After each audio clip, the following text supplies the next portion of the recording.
तो 6 प्लांट है टोटल मिलाकर।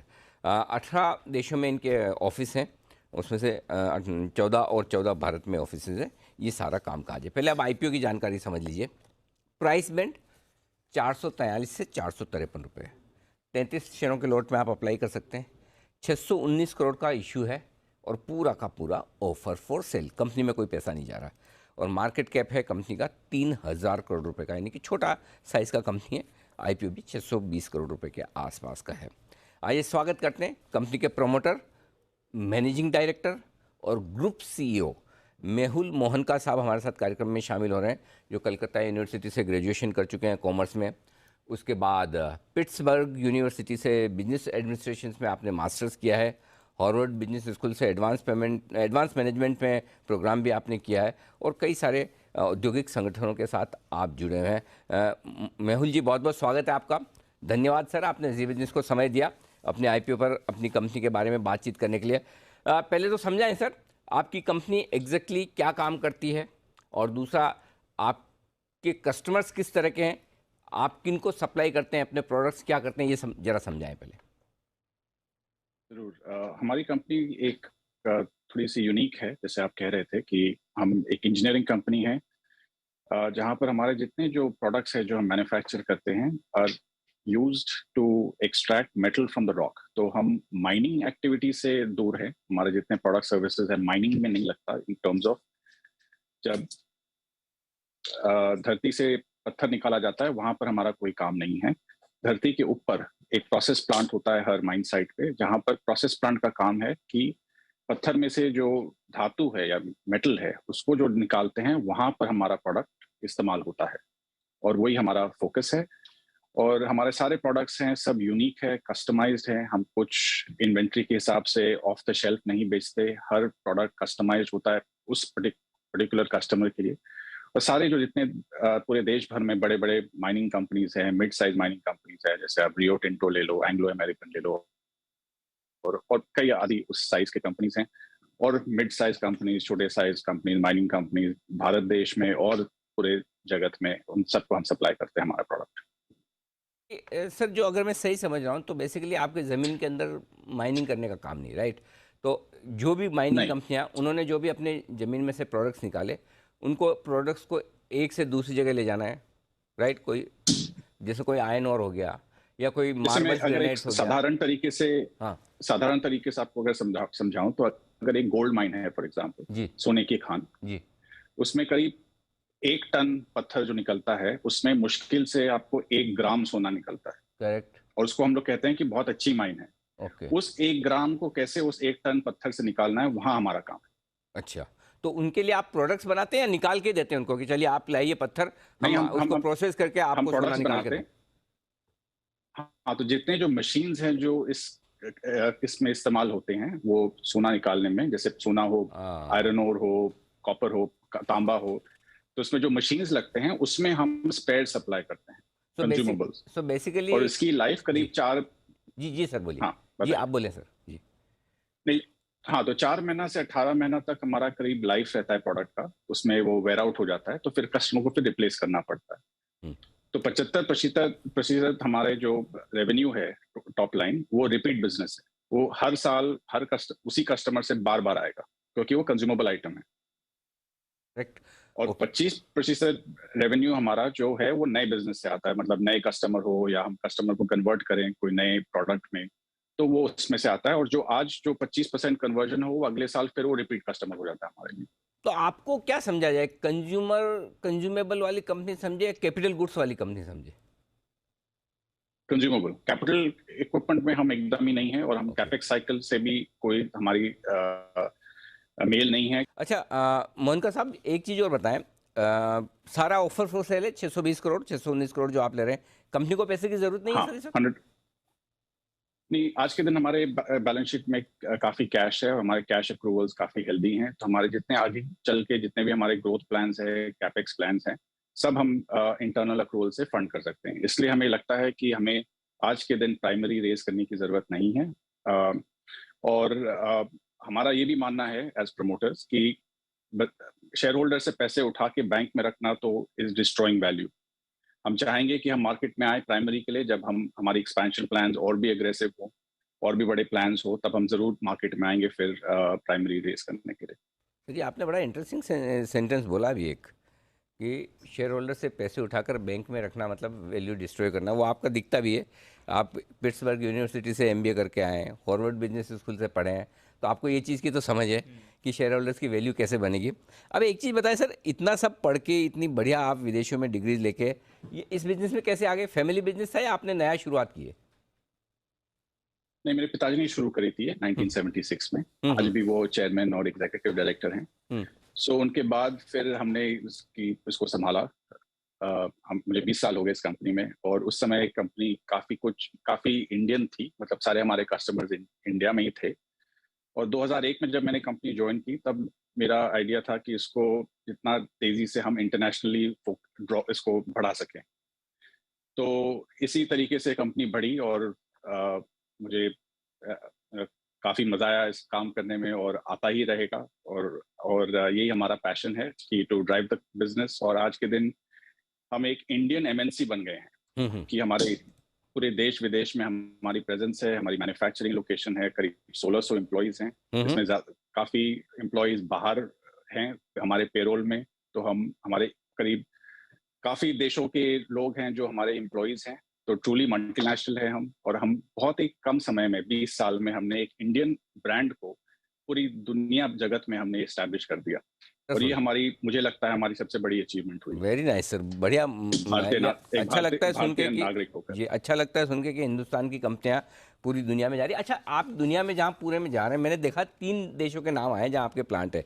Australia, Chile, South Africa. हाँ, आ, इस ऑस्ट्रेलिया हाँ। साइड में छोड़ दें, लेकिन चिली, साउथ अफ्रीका पॉलिटिकली बड़ी सेंसिटिव भी हैं कंट्रीज, है ना? लेकिन क्या वो मजबूरी है वहीं पर आपके प्लांट लगाने की, भाई जहाँ मिनरल्स हैं या जहाँ पर माइनिंग एक्टिविटीज़ ज़्यादा है उन्हीं देशों में आपको जाना पड़ता है? ये तीनों देश मेरे ख्याल से उस लिहाज से आपने चुने।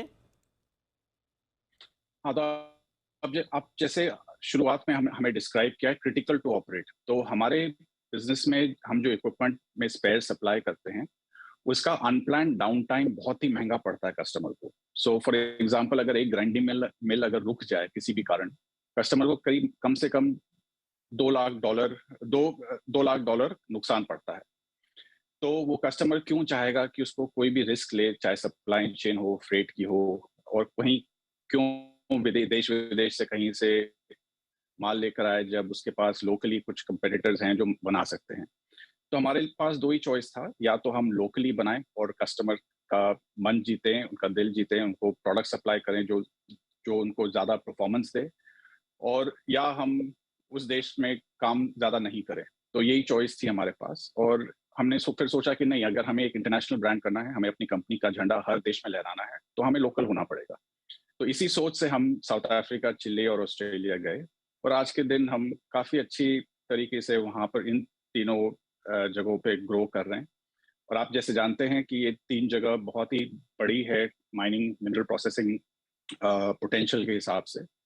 और हमें दिखता है कि आगे चल के काफ़ी यहाँ पर हमें ग्रोथ मिलेगी। अब मेरे को समझ में आया सर, मैं आपके सारे फाइनेंशियल्स पढ़ रहा था। 3 साल से आपके मार्जिन्स इंप्रूवमेंट हो रहे। प्रॉफिट मार्जिन 5% 19 में, 9.5% 2020 में, 17% 21 में। सोचा इतने मार्जिन कैसे तगड़े हो सकते हैं? तो जब क्रिटिकल इक्विपमेंट्स आप बनाते तो फिर जाहिर सी बात है वहाँ पैसे तो अच्छे बनेंगे, और प्रॉफिट ग्रोथ भी और ऑपरेटिंग प्रॉफिट की ग्रोथ भी काफ़ी अच्छी रही। खाली ये साल शायद, क्या इस साल जो थोड़ा जून के आंकड़े हैं वो थोड़े से ढीले दिख रहे हैं, क्या वो कोविड वगैरह की वजह से, या और अब कैसी सिचुएशन है सर? नहीं, हमारे बिजनेस में जित- क्योंकि हमारे 86% बिजनेस हमारी सब बाहर से जनरेट होती है, इंडिया के बाहर। हमारे जितने कस्टमर्स हैं सब एक कैलेंडर ईयर हिसाब से काम करते हैं, उनका बजटिंग होता है। और हमारा है अप्रैल टू मार्च, हमारे फाइनेंशियल ईयर के हिसाब से।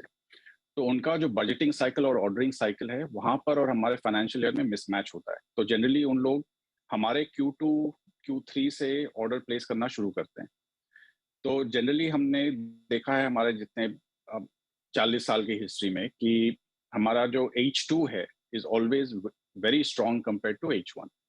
तो Q1 हमारा थोड़ा सा मंदा रहता है, फिर Q2 से पिकअप करते हुए Q3 Q4 हमारा बहुत स्ट्रॉन्ग जाता है। तो ये हमारा जनरली एक साइकिल है। इसको आप सीजनैलिटी बोलिए या आप जिस तरीके से देखें, बट ये ऐसा ही हमारा ऑर्डरिंग साइकिल है। और अगर कोई हमें एक क्वार्टर देख के उसको मल्टीप्लाई कर दे 4 से, तो हमारा कभी वो बैठेगा नहीं हिसाब। ओके।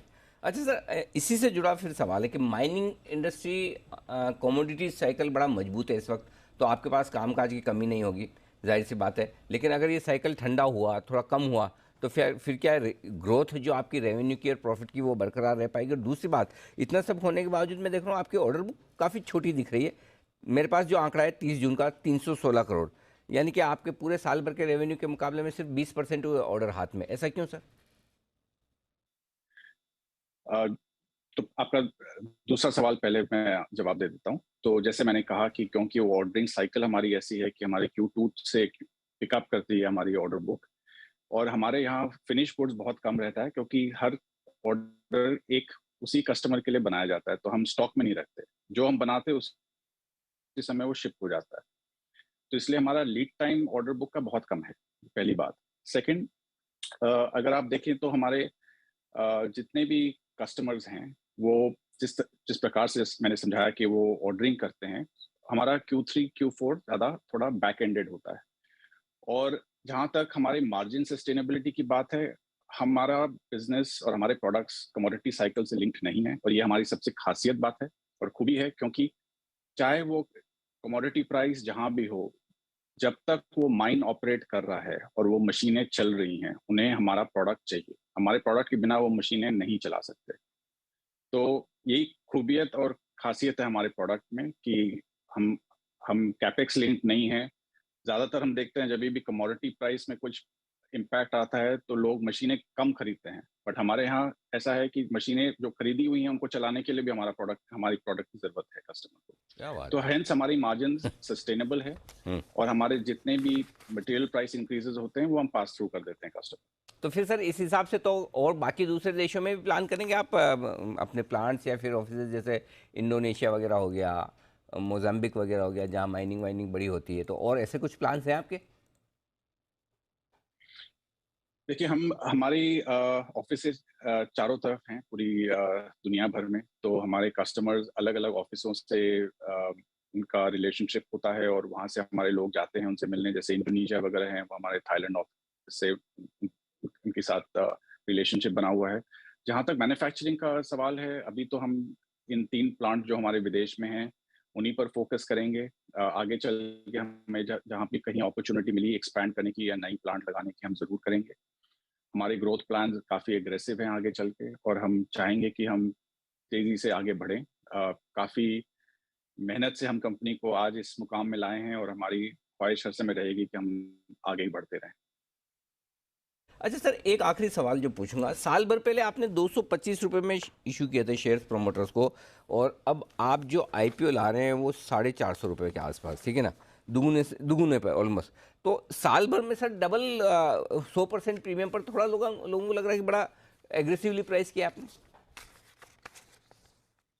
नहीं, 225 जो आप कह रहे हैं वो शेयर्स खरीदे गए हैं, मतलब कुछ शेयर होल्डर से जो प्रमोटर ग्रुप के नहीं है। ओके। तो पहली तो वो बात, और सेकेंडली जो 400 या 453 का जो नंबर जी। आपको दिख रहा है, वो प्राइस बैंड, जी। वो हमारा बेस्ड ऑन मल्टीपल्स जो हम देखते हैं अपने आप को। जो नियरेस्ट पेयर कंपैरिजन अगर हो, तो एक कंपनी, लिस्टेड कंपनी इंडिया में है, एआई इंजीनियरिंग करके, जो हम्म। कंज्यूमेबल्स बनाती है माइनिंग इंडस्ट्री के लिए। तो वो हमारे डायरेक्ट पेयर हैं जिसको हम कंपेयर कर सकते हैं। हम्म। और हमने देखा कि उनका जो मल्टीपल है, पी रेशियोज हैं, और उनके जो अर्निंग्स है, उसके हिसाब से हमने अपने आप को कंपेयर किया। पर हमने सोचा कि शायद जायज़ नहीं है कि हम अपने आप को उसी लेवल मुकाम में रखें, तो हमने सोचा कि हम उसको थोड़े कम वैल्यू में मार्केट में लाएं। अच्छा, तो आप ये कह रहे हैं कि 225 रुपये पे शेयर्स इशू नहीं किए, अक्वायर किए हैं, राइट? हाँ। हाँ, फिर तो ठीक है सर, मतलब इशू किए हो तो फिर तो मार्केट प्राइस पे अगर आपने लिए तब तो अच्छी बात है। Thank you sir. Mehul ji, बहुत बहुत धन्यवाद आपका सर। जी बिजनेस से आपने बातचीत की, अपनी कंपनी और इशू के बारे में पूरी जानकारी दी। कल से आपका आईपीओ खुल रहा है, बहुत बहुत शुभकामनाएं सर। उम्मीद करें कि आपका आईपीओ सुपर डुपर हिट साबित हो, तगड़ा रेस्पॉन्स मिले, और आपके इन्वेस्टर को आपके स्टॉक में, आपकी कंपनी में अच्छी वेल्थ कमाने का एक मौका मिले। Thank you sir.